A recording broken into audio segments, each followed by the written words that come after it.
I saw something. The clown. Yeah, I saw him too.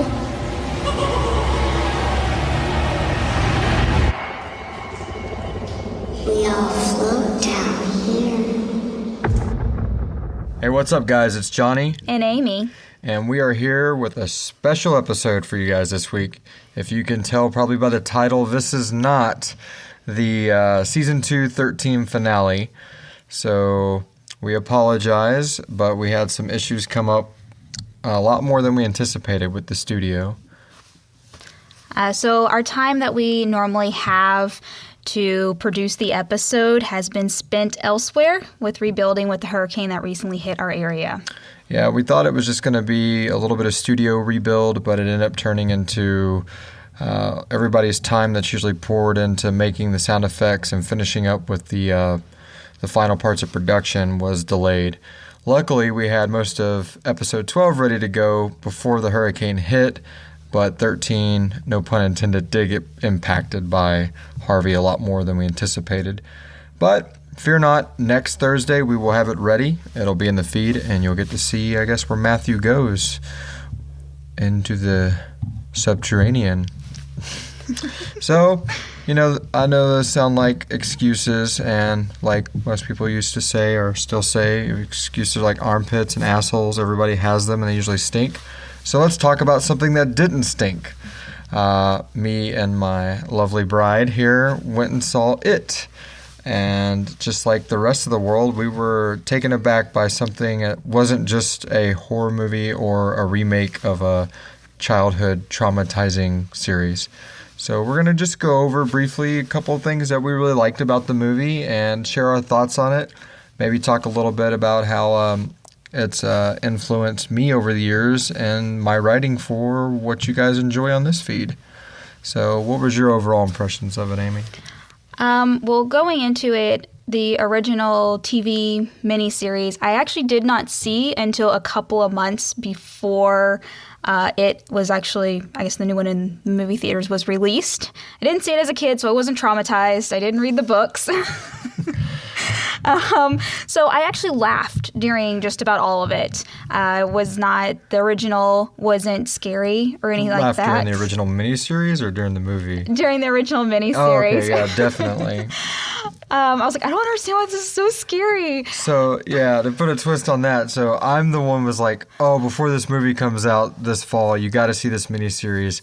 I'm scared to rewatch it. I haven't seen it in well over a decade, but we'll sit down and watch it together. It's a very scary movie or scary series, even though it wasn't rated R and it was, I think, on ABC or whatever, aired on 2 different Sundays. You're gonna see it why so many people are scared of Pennywise the Clown and what he did to people. And yeah, the whole time we were watching it, I was just thinking, man, this doesn't hold up. This isn't scary at all. But Tim Curry, God, he was a good It. And of course, this is going to be a review about It 2017, so I don't want to spend too much time on the miniseries and the book, but we'll touch on it here and there. But there's plenty of YouTube videos out there right now that are comparing and contrasting and talking about what's in the book that's not in this new movie, what was in the miniseries that's not in the new movie, how do they all compare. I like to just look at It 2017 like its own animal, and those other things were just source materials to create hopefully the first in a few new movies. Now, if you haven't pulled this by now, this is going to be a spoiler review for It 2017. As well as anything to do with the miniseries or the book. So if you're this far in and you don't want to hear any spoilers, yeah, you definitely don't want to float down here. So I don't like to recap things. I traditionally don't enjoy podcasts and YouTube videos that just go back through and retell me the movie that I just watched or the TV show I just watched. I'm a fan of other podcasts that try to start off with like a top 10, top 5, or top 3, and those points are kind of all over the board. So that's kind of what we're going to do here. So let's get into it. What was maybe your 3? I guess my 3 was that overall it wasn't just a horror movie. I went in thinking that it was going to be your typical horror movie and came out with just such a great perspective of the writing, the acting caliber of everyone involved of it, really. There were so many different layers. There was comedy, there was fear, there was suspense. It was psychological. There was just so much wrapped into this movie. Yeah, it really wasn't, again, just a horror movie like you said. It really took that coming of age thing that you get from like the Goonies and Stand By Me and most recently Stranger Things, and it pulled all those elements together and just made this really, really wholesome feeling. Like, I think there's a scene where the kid Ben, he drops his science project there, I guess, or his historical project, I should say, and this girl just gives him the time of day and signs his yearbook, and you can relate to that as anybody that's gone through school.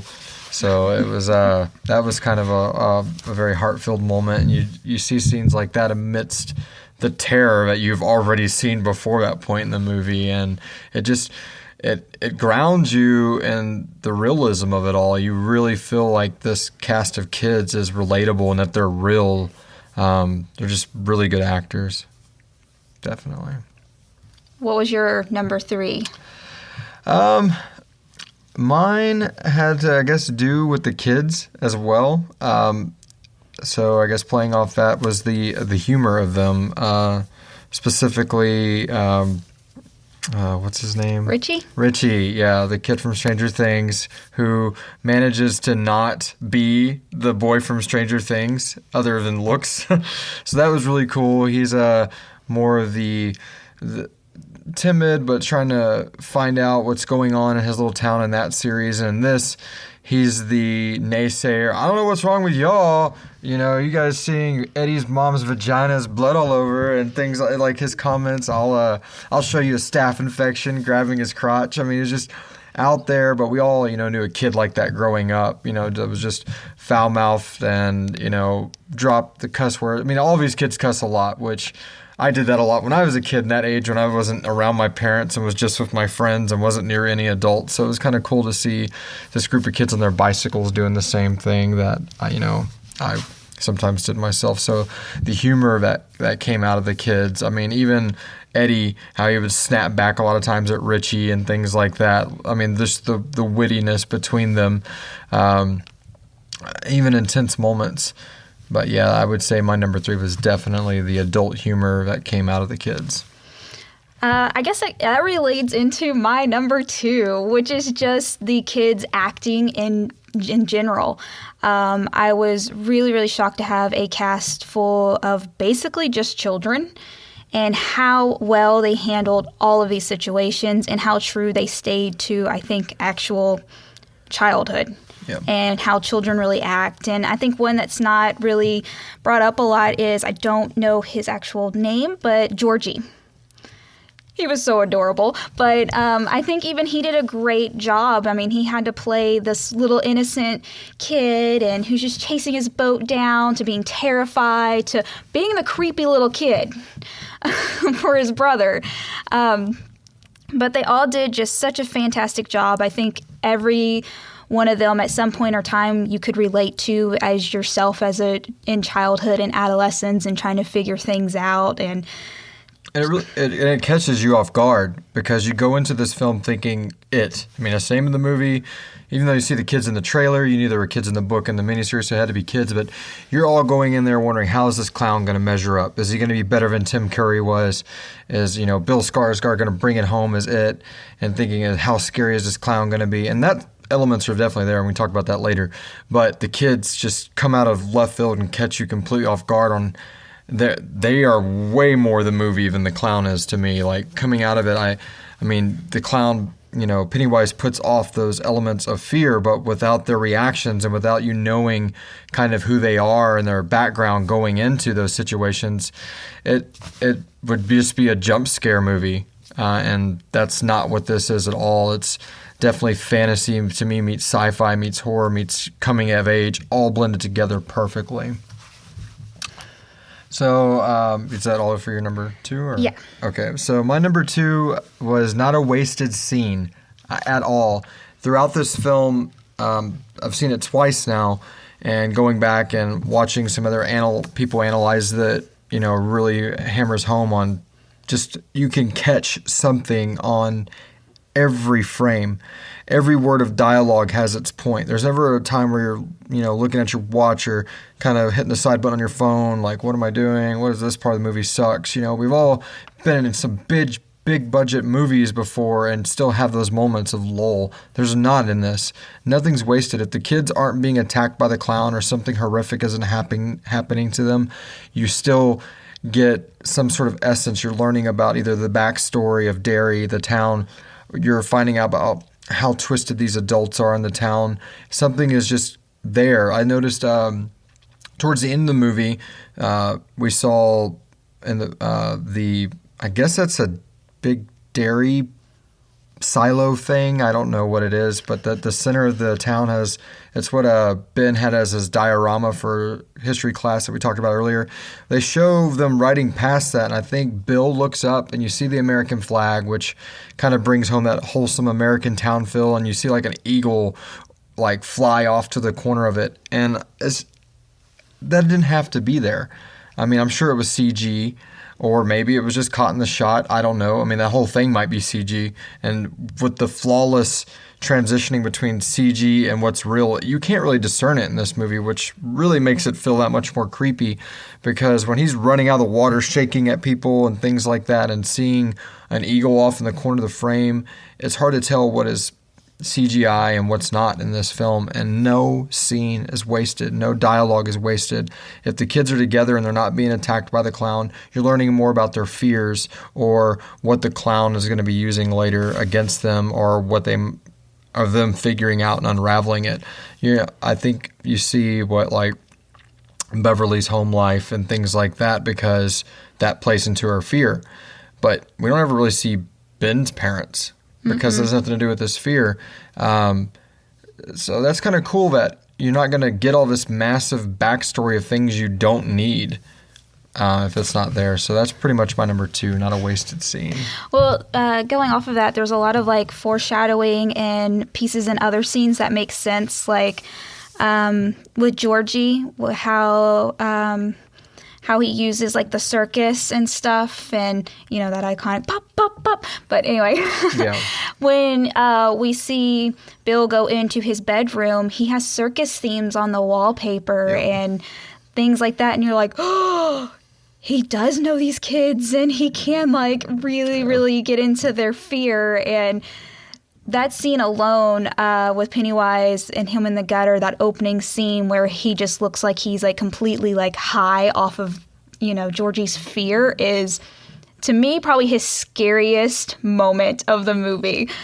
Yeah, definitely. I mean, just that take it, and him just accenting his dialogue. I mean, I know that everybody says that he had some huge shoes to fill with Tim Curry, but I loved this version of Pennywise the Clown. I like it way better than the 90s version. I mean, that's always going to have, I guess, a spot in my nostalgia goggles that I can see through, but this is that for a whole new generation of children that are going to stumble into this movie, and he's just way scarier. Yeah, he's so much more creepy with the drool coming down and his eyes like not quite focusing on you, but not quite focusing on the kids. Well, that's the thing. I was watching an interview with Skarsgård. I can't remember if it was Fallon or it was one of those late night goobers, but he was talking to them and telling them that I guess he had already gotten the part, and they were talking about how he was gonna. How he could take his eye and put one on the camera and the other one on who he was acting with. And the director was like, oh, thank God, you're going to save us so much money and, just CGI work, since he was able to naturally do that with his eyes. So when you get to rewatch the film, you'll notice that now, like when he's talking to Georgie in the gutter, he's got one eye on him and the other eye is literally on us. And pretty much anytime he's talking to the kids in a group, like when he's in the old house and kind of gets off Eddie and just curls up before Beverly plants him with that wrought iron, you can see when he's talking, he's leaning in, but one of those eyes is always on you, the viewer, which is really cool and creepy at the same time. So what's your number 1, Amy? Oh, I think my number 1 goes down to like the psychological aspect of it. Is the adults in this movie creeped me out. Like, there was not one sane adult in the entire film. Even the old people that were driving by when Henry was, like, carving Ben up were just like, oh, okay, that's totally normal. Let's not help this poor kid. Or Henry's dad. Yeah, and, like, the pharmacist and how he was acting towards Beverly and her dad, and I mean, it seems like everyone except for, I'm assuming it's Mike's grandfather is the only one that doesn't seem to be, like, super crazy. Yeah. Or something wrong with them. Maybe it's because they said they're outsiders and they're outside of, technically outside of Derry. But that really, like, I think the whole time I was watching the movie, I was like, oh, poor Beverly. Like, oh my goodness. Like, why aren't these adults doing anything at all? And even the lady that sees Georgie. Yeah. I mean, she just sees blood in the water. Like, all right, it's kind of weird. I'm going to go back in here and finish my meatloaf. And that's something the original series of it didn't really portray as much. Yeah, I mean, when they're kids, it's kind of hinted there, but not brought home. Like, in the novel, it's really brought home that way. And most people are listening to this that have read the book probably are thinking in their head, well, that's what they do in the book. Again, Amy didn't read the book. So seeing that from just the movie perspective, it shows you how well that director brought that element home. Because Pennywise, I don't know if you know this, but he has the ability to basically make people forget. And they even reference that whenever, towards the end of the book, when they're walking through the field before they make their blood pact, they start talking about how they're already starting to forget what happened. Like, I can't even remember. I think there's some dialogue brought up, just when they're talking amongst each other on the field. And he's pretty much gone from their minds until it starts happening again 30 years later when they're adults. And it brings it all flooding back to them, and they've all made it out of Derry. Well, supposedly it's supposed to affect the adults in Derry too. Like, those old people seeing Bowers carve up Ben. They don't know that red balloon's in the back of their car. It's like it has the ability to manifest himself within these adults and then just leave. Like the librarian, when Ben's reading up, you can see her. First, she's just kind of over there by the bookshelf, and then she's almost like Mr. Burns, rubbing her hands like together, getting all creepy and a smile underneath her old glasses, and she's just blurred out in the background. And then when he finally shuts the book, she's just back there, back at the shelf again, before he sees the Easter eggs. I guess we'll go into that more in a minute because I wanted to bring up some of that. So is that your one? That is my one, I think, just because it caught me off guard the most. And the fact that I'm really curious to know, like, okay, if that's the way it affects the adults, but what about the kids that are going from childhood to adulthood? Like, Henry was completely affected differently. Yeah. Like, it didn't feed off his fears as much as making him just crazy and making him more obedient to what Pennywise wanted. What kind of puts him in I guess he's still young enough to realize this creepy shit's happening, but he's still old enough to just kind of be losing it like these adults are. So maybe he's caught in some in between. I'm sure there's someone out there right now listening, just pulling their hair out going, it's this, duh. But, how do you not know this? So my number one was the fact that it takes place in the late, literally the last 2 years of the 80s versus the 1950s, which is where the book and the miniseries took place. And I think that's really cool because the book's really heavily centered around like Hollywood famous monsters, because that's the kind of things that I guess creeped out Stephen King when he was a kid. I don't know how true this is, but I heard when I was younger that Stephen King had been on a private airplane in the 70s, like the kind you could smoke and drink on and things like that when he was younger, and that there was somebody dressed up like Ronald McDonald, like for McDonald's, going to some convention or something, and sitting next to him. And the guy orders like some alcohol and lights up a cigar or cigarette and just starts talking to Stephen King, who's, relatively young at this point. I mean, he's not a teenager or anything. And suppose that was the sole inspiration for taking a childhood figure like a clown and making it twisted like it. I don't know, again, how true all that is. It might just be hearsay and it's kind of jaded over the years. But I'd like to do some research on that later and really kind of figure that out. Because if you think about it, I mean, there's things like Twisty the Clown now from American Horror Story and all these dumbasses standing outside the edges of woods doing prank videos for YouTube. But think about a scary clown before the novel It. There really wasn't one. I mean, they were still clowns. I mean, I know that it was massively influenced by Pogo the Clown, which was Gacy, the serial killer. I mean, he used to go to kids' parties, and that was a real-life clown serial killer. And about the time, I guess, Stephen King's on this plane seeing creepy Ronald McDonald, and Gacy's killing people as Pogo the Clown, that comes together and is this, this perfect storm, no pun intended, for what would become It. But I just think it's really cool that despite all these elements of 1950s that kind of made the book feel relatable to maybe my parents, this made this feel relatable to me. Like, I could not help as a car nerd, like seeing that Trans Am that they kept leaning against and talking, the bullies are all surrounded around. I was like, man, those kids are cool. He's got the Metallica t-shirt on and the Anthrax t-shirt on. I was like, I would have hung out with these kids and thought this guy's a retard, but, whatever. It's just that it was so real. And the aspect of the town still giving that, like, people don't realize, even though that you're talking about 3 decades apart from 1950 to the 1950s to 1980s, they're still all sitting around on a bench in a park watching an Independence Day celebration go on in the background of a lot of scenes, just like people would have done in the 50s. I mean, not to say that doesn't happen now, but no one's all clouded on their devices or their phones. Mm-hmm. So you still got that wholesomeness of the 50s, but with that modernization that hits home to, I mean, I was born in the 80s, so I'm not as much of a child of it as much as a child of the 90s, but all those themes still carried over into my early childhood, and it was cool to see them choose that time frame, which, of course, a lot of that's probably strategic. That way, whenever they make It Chapter 2, the adults will be in our time frame with their devices, and I'm sure it can appear on someone's iPhone or something like that, and they'll be able to do those kind of things and go that route, as long as it doesn't get campy and new horror.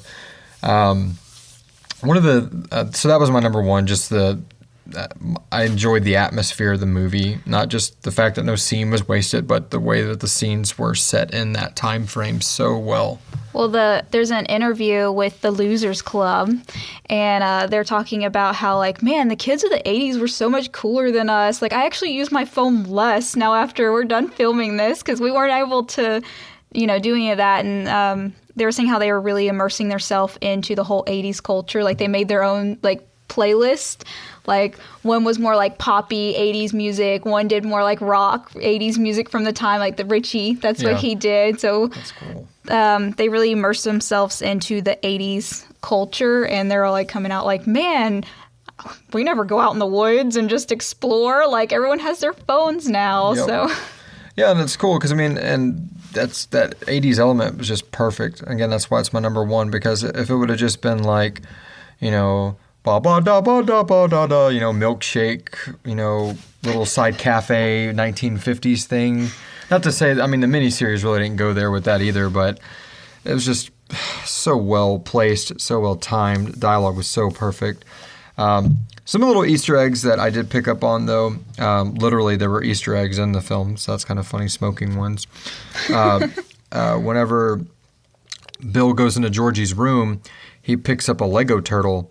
And, of course, he drops it later. But that turtle's significant because the big good guy, I guess, in the novel is this turtle that the universe rides on. Again, I haven't read the book in years, and I don't plan on rereading it because I'm not a big fan of it. I know a lot of people glorify it and say it's such an amazing book. Oh, you saw the movie, you saw the miniseries, you should read the book. And I think a lot of it's got to do with, if you're going to sit through a 1,100-page, almost 1,200-page novel like that one was, you're going to want to brag about it. But there's a lot of bad elements of that book. It's very, I'm not, I guess a lot of Stephen King people are going to like, oh, bad review for this podcast. But it's really long-winded, and it's over-descriptive on a lot of things. I don't like what happens to Beverly in the book and how she basically has fun with all of her friends. I'm so glad they didn't go that route. I mean, just hearing people talk about that, I'm already feel so bad for Beverly. So the fact that she and Stephen King justifies it that's the kids transitioning into adulthood. So yeah, spoiler alert. Beverly have sex with the Losers Club in the novel, and there's reasons behind it. I get that. I've heard the arguments. And still, at the end of the day, it doesn't, especially being a dad of a daughter, it doesn't settle well. I just don't. I just think it's kind of an odd way to go. Never. I mean, especially reading it at like 11, at that age, a little younger than those kids are in the movie. It really just was kind of disheartening. But some of the elements I did think it was cool that the director still found a way to have a little plastic turtle in there. And they said, "Oh, did you guys feel that? Was that a turtle?" when they're in the water at the quarry area. And I thought that was kind of cool too. So they're just little nods. I'm hoping Chapter 2, they're not going to go to the Mitroverse or the monster dimension or wherever they go to learn how to kill it. And I'm hoping all that doesn't really happen. And if it does, hopefully they'll find a way to do it really intelligently, because I feel like the second half of that novel and then the second half of that miniseries was really weak. And I'm hoping that's not going to happen to this rendition of it, because this first one is just a classic. I mean, I'm not trying to play it up so much, but it is definitely probably one of the best movies I've ever seen. It's up there now in like my top 10. It's crazy how good it was, how well it was written, how many elements there were. Like, I mean, the opening is literally straight out of the novel. I mean, to the kid hitting his head on the board, falling down, all that. I mean, that's why that scene's so good. The fact that you realize real quick they are not afraid to just hurt these kids. They just pull that little boy's arm off, like right there in the beginning, and you and you see that hand reaching out of the gutter, and it's just like, oh my God, what am I watching? This is awesome. I can't believe they did this. One of my other favorite ones was, I didn't laugh that much. Like with Tim Curry's It, I laughed even the first time when he was scary, beep, beep, and he says beep, beep in this movie, but the way he says it is way creepier. So scary. But, him riding the banister and making the noisemaker twirl around Tim Curry in the miniseries one, I always thought that stuff was kind of funny. The funniest thing I think that happens in this, and I laughed both times I saw it, and both times I felt like a complete psycho, was when what's the sheep killer kid's name again? Mike. So Mike's got the trio of bullies on him, and they got like all his meat spilled across, and Pennywise is just in the bushes munching on a hand, and Mike just kind of looks over this face pressed against the meat, and fucking Pennywise just waves that hand at him. I thought that was, I laugh because it's just out of nowhere, and he really doesn't do a whole lot of funny things like Tim Curry-esque It styled stuff, but that was just a classic. And now there's this little GIF going around, and I shared it while ago on my Facebook, of it waving the hand, and you see Forrest Gump on Jenny waving his hand back at him, and they cut it together, and it's just perfect.